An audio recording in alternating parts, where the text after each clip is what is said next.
Hello আমার দুষ্টুমিষ্টি বন্ধুরা, কেমন আছো তোমরা? আশা করি ভালোই আছো। আজকের গল্পটি শুনলে তোমাদের দাঁড়িয়ে যাবে, তাই গল্পটি শোনার আগে অবশ্যই হেডফোন ব্যবহার করো। আজকে থাকছে এই গল্পের শেষ পর্ব। যারা আগের পর্বগুলো দেখোনি এখনই চ্যানেলে ঢুকে দেখে নাও। চলুন মূল গল্পে যাওয়া যাক। আমি বললাম, মা বেলা বেড়ে যাচ্ছে, স্নান করবে না? কাকিমা অনেক সময় নষ্ট করে দিল। হ্যাঁ বাবা, এই তো যাব, চল পুকুর ঘাটে যাই, একটু সাঁতার কাটলে ব্যথা কমবে। তবে মা ওষুধ তো খেলে না, একটা স্প্রে এনেছি, ওটা লাগিয়ে নাও, তারপর সাঁতার কাটলে কমে যাবে। মা চল বলে দুজনে ঘরে গেলাম। আমি হাতে নিয়ে মায়ের পায়ে দিলাম স্প্রে করে। এবার চল পুকুর পাড়ে যাই, একটু বসে তারপর জলে নামবো। মা চল বলে রওয়ানা দিলাম। দুজনে গিয়ে বসলাম, কিন্তু রোদ খুব, তাই মা আর আমি পুকুর পাড় দিয়ে ঘুরে এলাম, কোথাও কেউ নেই। মা বলল, এই কি ওষুধ রে, কেমন সারা শরীর রি করছে যে? আমি বললাম, মা জলে নামলে ঠিক হয়ে যাবে, দেখবে খুব ভালো লাগবে, ওষুধ কাজ করছে। মা বল, কি জানি বাপু। আমি বললাম, ব্যথা কেমন আছে? মা না ব্যথা নেই, তবে আড়ষ্ট ভাব একটা কেমন যে করছে, বুঝতে পারছি না। তোর ওষুধের আগে ভালোই লাগছিল, কিন্তু এখন কেমন জেন করছে। মনে মনে বললাম, মা আরেকটু সময় যেতে দাও, ইচ্ছা জাগবে আর এসবে তো আকশান্ত হবে। কিন্তু এমন কেন লাগছে? ভুল ওষুধ আনিস নি তো? আমি বললাম, না, যাতে তাড়াতাড়ি সারে তাই দিতে। মা না, বুঝতে পারছি না, কিছুই ভালো লাগছে না, চল জলে যাই, সাঁতার না কাটলে ভালো লাগবে না। আমি বললাম, চল। মা ঘাটে নেমে পড়ল। আমি গামছা পরে নিলাম, কিন্তু সময় নিচ্ছি যাতে ভালো করে ওষুধ কাজ করে। মা বল, কিরে আয় নাম। আমি বললাম, এই তো। মা বলে সব উপরে তুলে রেখে নেমে গেলাম। ৩-০ মিনিট পার হয়ে গেছে। মা আয় বলে দুজনে জলের ভেতর গেলাম। আমার রাগে ফুঁসছে কখন। মা বলে, আর থাকতে পারছি না, আমরা সাঁতার কাটতে শুরু করলাম। সময় নিয়ে আস্তে আস্তে করে ওপারের দিকে গেলাম, গলা জলে দাঁড়ালাম। মা বলল, এই আমি ঠাঁই পাচ্ছি না একদম। আমি কয়েক পা এগিয়ে দাঁড়ালাম। মা বলল, না, পায়ে মাটি পাচ্ছি না। বলল, বাবা এত জল, এখন একটু ভালো লাগছে, আর ওপারে যা রোদ, মাথা ঘুরবেই বুঝলি। আমি বললাম, চল আরেক পাক দিয়ে এপারে আসি, চল বলে দুজনে আবার এপারে এলাম। আমি বললাম, মা আর আমার লাগবে না, একাই পারবে। মা বলল, না, যদি সাপ আসে তুই থাকবি সবসময় আমার সাথে, এই না ওপারে চলছে আছে, তুই আমাকে আগের মতন পাত্তা দিস না কেন? আমি বললাম, না, তুমি আবার কি ভাবতাই মাঝে মাঝে বুঝে উঠতে পারি না, কি করব? মা বল, একটু অবেলায় এলে ভালো হয়, কেউ থাকে না কি বল? আমি বললাম, হ্যাঁ মা, এখন আশেপাশে কেউ নেই, আর ওপারে কে দেখবে আমাদের? মা বলল, চল ওপারে যাই। বলে দিলাম সাঁতার আস্তে আস্তে করে বুক জলে গিয়ে দাঁড়ালাম। আমি বললাম, মা এবার ঠাঁই পাবে? মা বলল, তুইও ভালো করে সাঁতার দে, এত সময় লাগে। দিলাম পানিতে ঝাঁপ, অমনি এক ঘটনা ঘটে গেল। আমি বললাম, মা ভালো করে দিয়েছি, আমার আর ধরতে হবে না, খুঁটি দিয়ে আটকে দিয়েছে, আর পড়বে না। মা বলল, কোথায় দিলি খুঁটি? কি খুঁটি? এটা বেশ বড় খুঁটি, আটকে গেছে, কিন্তু আটকে থাকলে হবে, বারে বারে সাঁতার দিতে হবে তো? আমি বললাম, হ্যাঁ মা, তোমার অনুমতি পেলে শুরু করব। মা বল, বিনা অনুমতিতে তো সাঁতার দিয়েছ, আর দেরি কেন? এই তাড়াতাড়ি সাঁতার শেষ করি, কেউ এসে গেলে কি হবে? আমি বললাম, এই অবেলায় কেউ আসবে না, বলে দাঁড়িয়ে দাঁড়িয়ে সাঁতার দিতে চলছি। মা বল, ঠিক আছে, কালকে আবার আসুক জলে সাঁতার দিব। আমি বললাম, সত্যি? মা বল, এবার চল। আমি চল বলে দুজনে সাঁতার কেটে এপারে এলাম, স্নান করে বাড়ি গেলাম। মা ও আমি খেয়ে নিলাম, তবে বেলা অনেক হয়ে গেছে, ৫টে বেজে গেছে। উঠে ঘড়ি দেখে মা ও আমি অবাক, এত বেলা? মা বলল, সন্ধে হয়ে যাবে, আর ঘুমাস না? আমি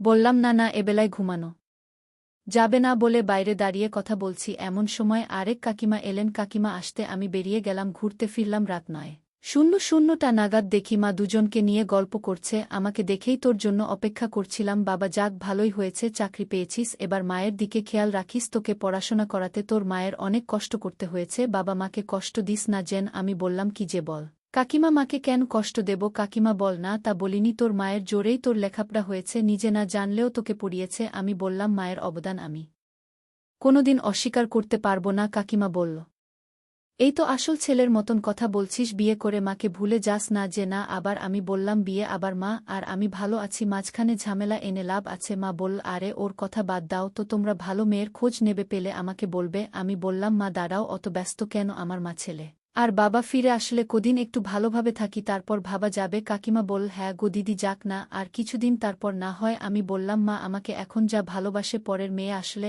আর বাসবে? তোমরা বল। মা বল, আর ভালোবাসতে হবে না, আমার নাতিপুতি লাগবে। আমি বললাম, সে তো পাবে, ভাবছ কেন? সময় আছে। কাকিমা বল, না, এই তোরা মায়াপুতে আবার ঝগড়া বাঁধাস যেন? মা বল, কি যে বল তুমি, ওর সাথে ঝগড়া হবে না, আমার ছেলে ভালো কথা অমান্য করে না, একবার না করলে জোর করে না। আমি বললাম, মায়ের কাছে জোর কেন করব, এমনিতেই পাপ, তাই করি না। কাকিমারা বল, হেসে বল, দিদি তোমার ছেলে বুঝে গেছে তুমি কেমন? মা বলল, সে বুঝবে না, ছেলে কার দেখতে হবে তো? আমার ছেলে। আমি বললাম, মা কাকিমাদের কিছু খেতে দিয়েছ? মা বল, হ্যাঁ, ফল দিয়েছি আর চা করে দিয়েছি। আমি বললাম, আমাকে কিছু দেবে না? মা বল, দেব বাবা দেব, দুপুরে তো খাবার দিলাম, আবার রাতে দেব, এখন হালকা কিছু খাবি রাতে যেমন চাস তেমন খাবার দেব। আমি বললাম না রাতে অনেক খা, কিন্তু মা বল দেব বলছি না, একদম বাচ্চা ছেলের মতন করছিস। কাকিমা বল কি গো দিদি কি এমন খাবে? মা বল আরে পায়ে তো ভালো খায়, আজ দুধ এনেছি রাতে পায়েস করে দেব তাই বারবার বলছে। কাকিমা বল হ্যাঁ দাও দাও বেশি করে খাওয়াও, এখন তো খাওয়ার সময়। মা বলল তাই তো ভাবছি যখন ভালো খায় কেন খাওয়াবো না, আছে তো আমাদের। আমি বললাম দেখব কেমন কেমন খাওয়াও কাকিমা, তোমরা সাক্ষী থাকলে। কাকিমারা হেসে বল দিদি তোমার ছেলের অনেক খিদে পেয়েছে, আগে খাইয়ে নাও। মা বলল আরে হবে ওই তোমাদের সামনে বলে একটু বেশি বেশি বলছে। কিরে এখনই খাবি নাকি আরেকটু রাত হোক তখন এখন খাবার দেব?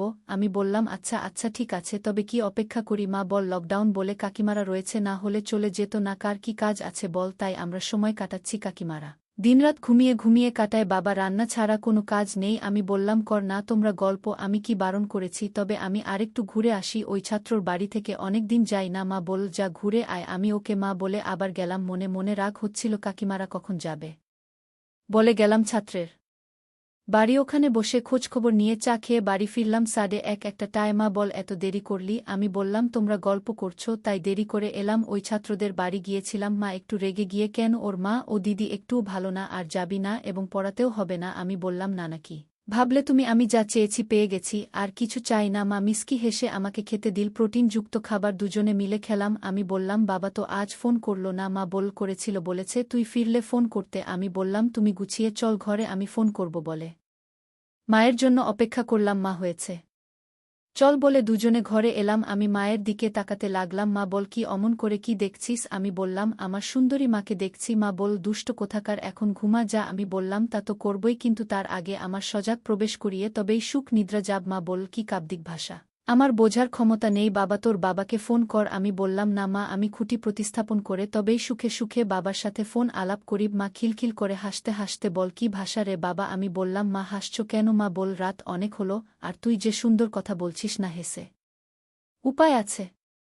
আমি বললাম মা প্রেমে পড়লে এমন ভাষা আসে বুঝলে। মা বল কার প্রেমে পড়লি শুনি? আমি বললাম কেন আবার সে হল তুমি? মা বল এই বয়সে আমার প্রেম না ঘোড়ার ডিম হয়। আমি বললাম কেন মা প্রেম হয় না? তুমি তো আমার একমাত্র প্রেমিকা, যার প্রেমে আমি মগ্ন হয়ে আছি। মা বল প্রেম না অন্য কিছু। আমি বল প্রেমে তো মা থাকতে হবে, না হলে প্রেমের টান থাকে না। মা বলল সে বুঝেছি, কখন করবে সেই চিন্তা জানি না, যা বাজে কথা বলতে আছে। আমি বল মা বাজে বললেই নিঃশ্বাস গরম বেশি হয়। মা বল কি বাজে কথা, কি বললে নিঃশ্বাস গরম বেশি হয়? আমি বললাম নেকা ওই যে আজ দুপুরে করেছি আমরা জলের মধ্যে। মা বলল না বাজে কথা বলতে হবে না। আমি বললাম সে না হয় না বললাম, কিন্তু খেতে যে খুব ইচ্ছে করছে। মা বল কি খাবি? এই তো খেতে দিলাম কিছুক্ষণ আগে, আবার কি খাবি? আমি বললাম ছেলেদের সবচাইতে পুষ্টিকর খাবার। মা বলল সে কি? আমি বললাম দুধ দিয়ে পায়েস। মা বল কি যে বলিস? আমি বললাম মা কি যে বল। মাকে ডেকে নিলাম। মা বল এই কি করবি এখন? আমি এখন ঘুমাতে যাব, কিন্তু আমি কোনো কথা শোনার মানুষ না। এত সুস্বাদু পায়েস আমি আগে কখনো খাইনি। মা আমার মাথায় হাত বুলিয়ে বল তুই কিন্তু আমাকে কথা দিয়েছিস সারা জীবন আমাকে সুখী রাখবি। আমি বললাম মা আমিও